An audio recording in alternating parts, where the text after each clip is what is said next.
You ever have a day start out so damn ordinary you can't even see the storm coming? That's how it was. Me, Jack Monroe, just another janitor with a kid who still believed in dinosaur cookies. Waiting on a bus in the middle of winter, so cold it could crack a stone. You know that kind of cold? The kind that makes you wonder what in your life is actually worth saving. Eli, my boy. He looks up at me, mitten hands full, and before I know it, he's walking toward this woman hunched over on the bench, hair stuck to her cheeks, coat barely holding her together, like life had wrung her out and hung her there to dry. He's a sweet kid, Eli. God knows where he got it from, but I watch him offer her his cookie and say, "Dinosaurs make you strong."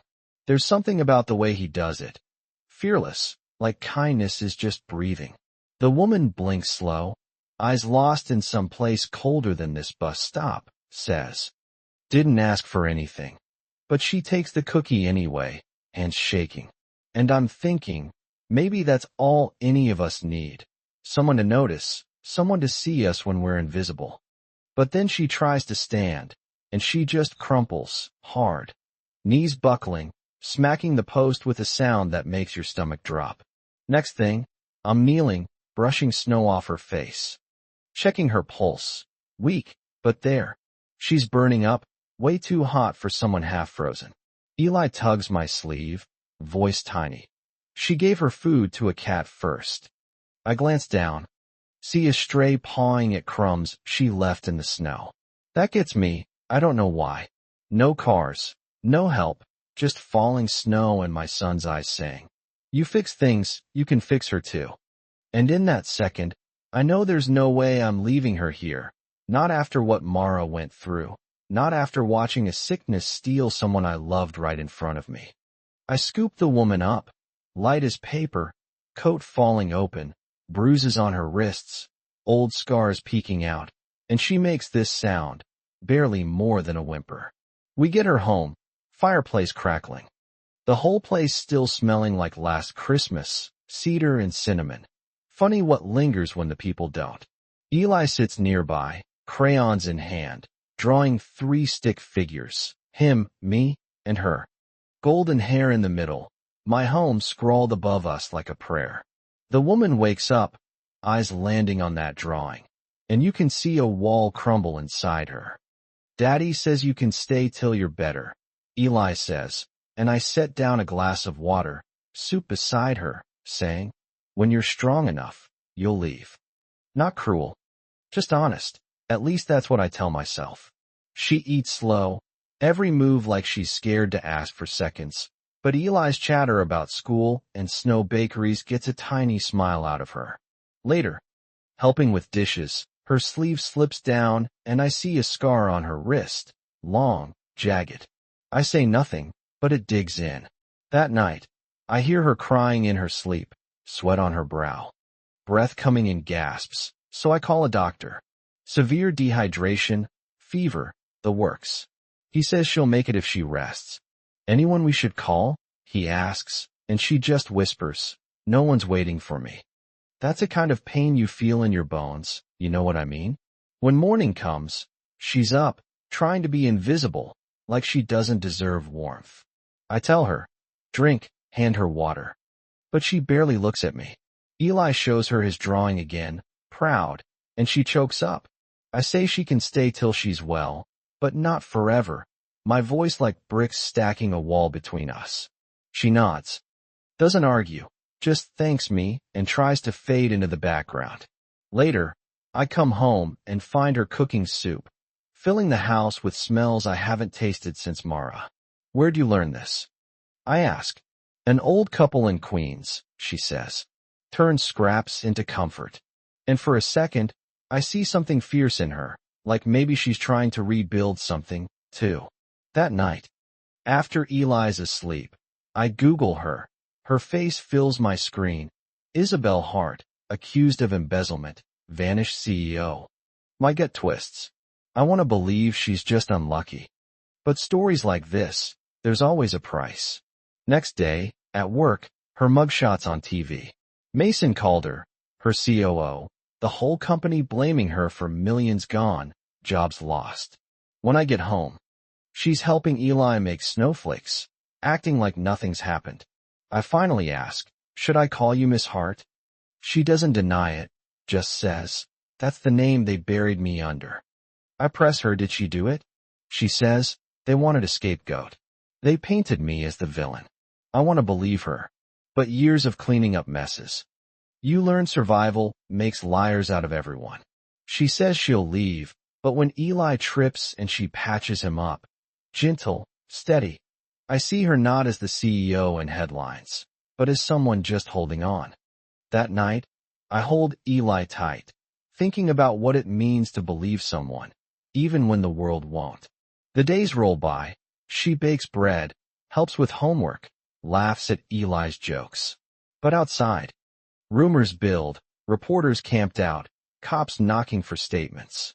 I hide the evidence Mara left, ledgers, notes. A flash drive showing Mason's the real thief. Give it to Eli to deliver to Ruth for safekeeping. The cops take Isabel's devices, but she stays, even as the pressure mounts. One night, she says, I can't be Mara, Jack. And I tell her, I never asked you to. But the truth hangs there. Grief is a heavy house guest. Next day, the news claims she's about to flee. Reporters hound our door. I tell her, if you walk out, I can't protect you. She says, I'll come back. I just have to choose the storm that only hits me. She leaves, apron folded on the chair. Door closing so soft it hurts more than any goodbye. In court, Mason's lawyers try to bury her, call her a thief, a liar. But when it's my turn to speak, I pull out Mara's brass key. Tell the judge what I found. Janitors see what people leave behind. Mara trusted me with the truth. Isabel didn't steal. Mason did. The boardroom after. Isabel sits tall, lays out the evidence. And Mason finally cracks. The board suspends him. I remind them. Foundations hold because they're honest. For the first time, I see a path through the rubble. Weeks later, at a community gala for the Lighthouse Initiative, an idea Isabel started to help people like her get a second chance. She stands at the podium, voice clear, stronger than I've ever heard. Dignity to rebuild, courage to believe again, she says. Then Eli steps up, reads a poem about light and home, about finding family where you least expect it. The whole place cries. Afterward, I hand Isabel Mara's key, ask her to stay, not because she needs a place, but because we need her. The audience holds its breath as she says yes, yes to staying. By holding the light steady when storms hit. So now I want to hear from you. Yeah, you out there. What does family mean to you? Where do you find your light? Drop your thoughts, your stories, your city in the comments. I read every one. If this story found you at the right time, share it, subscribe, and remember, second chances belong to all of us. If we're brave enough to hold the door open. Let me back up a sec, because what happened next? Well, that's when the storm really broke. You see, after that night, when Isabel walked out into the cold, apron folded so neatly like she wanted to leave behind only good memories, the house felt hollow, the kind of empty where sound doesn't even want to linger. Eli barely touched his breakfast, kept glancing at the door, hoping it would open the way it did when Mara was alive. I found myself reaching for my phone, almost dialing her number, like there was still time to undo the goodbye. But by noon, the headlines got louder. Someone leaked a story that Isabel was planning to flee the country, draining whatever reputation she had left. And the funny thing about rumors is, once they catch fire, people stop asking if it's true. That afternoon, I'm in the school hallway fixing a busted heater, phone in my pocket buzzing nonstop. I finally check it. And there it is, reporters outside the house, police circling, neighbors staring with that look folks get when they're just glad it's not their mess for once. I send Eli with Ruth, the only person I trust who knows how to keep a secret and still make lunch by noon. Then I take what's left, Mara's folder, the brass key, the evidence nobody wanted until it was dangerous, and tuck it where nobody but a janitor would look. Isabel comes back, shoulders squared, eyes tired but lit with some wild, stubborn hope. We stand in the kitchen, the whole place humming with fear and possibility, waiting for the knock that'll decide what kind of people we really are. The police come. They want to take her for questioning. No warrant. No deal. I stand in the doorway, refusing to budge. My hands shake, but my voice doesn't. Maybe I'd spent too many years thinking courage was something you're born with, but right then, it felt like a choice you make when you're out of any other good options.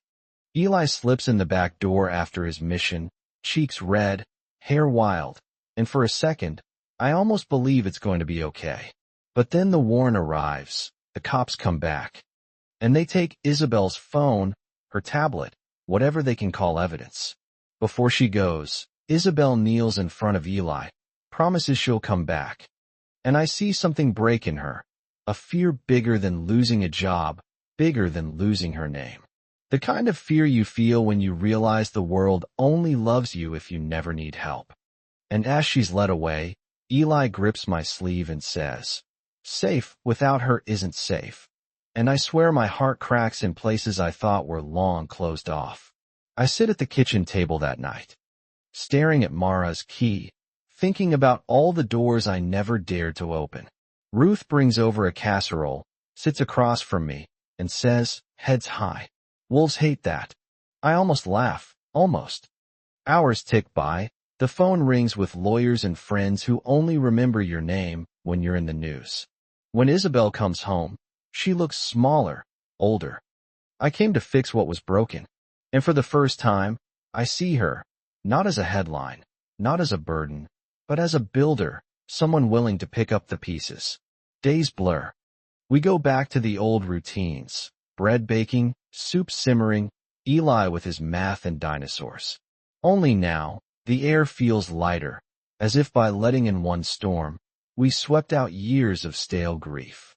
Isabel finds her mother's art studio, pulls a white sheet off a half-finished painting called Tomorrow, and starts to paint again, hands shaking, colors wild, each stroke a choice not to give up.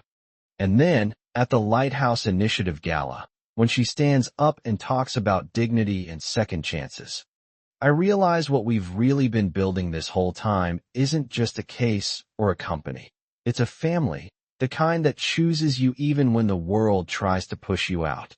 Eli reads his poem about light and home, voice quivering, and everyone in that hall is crying because, for once, hope sounds louder than pain.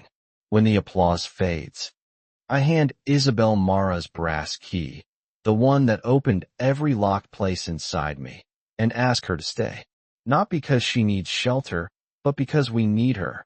The whole room feels it. The hush before something important, and when she says yes, it's not just an answer to me. It's an answer to every part of us that ever felt unworthy, unchosen, unwanted. You know, people ask me now if I regret it, letting a stranger into my house, betting everything on a broken key and a handful of hope. But the real truth is, family isn't blood or headlines or even forgiveness. It's who stands beside you when the night is cold and you're tired of fighting, who holds the light steady so you can find your way back home. And now it's your turn, yeah? I'm talking to you out there, sitting in your own quiet room. What would you risk for a second chance? Who would you fight for if you believed tomorrow could be painted any color you wanted? Tell me your story, your city, your light. Drop it in the comments, because every voice matters, and maybe, just maybe, the world needs your story next. If this story meant something to you, share it, subscribe, and remember, sometimes the greatest thing you can do is stand still, hold out your hand, and say, you belong here too. Stay kind, stay brave, and never stop looking for the light that leads you home.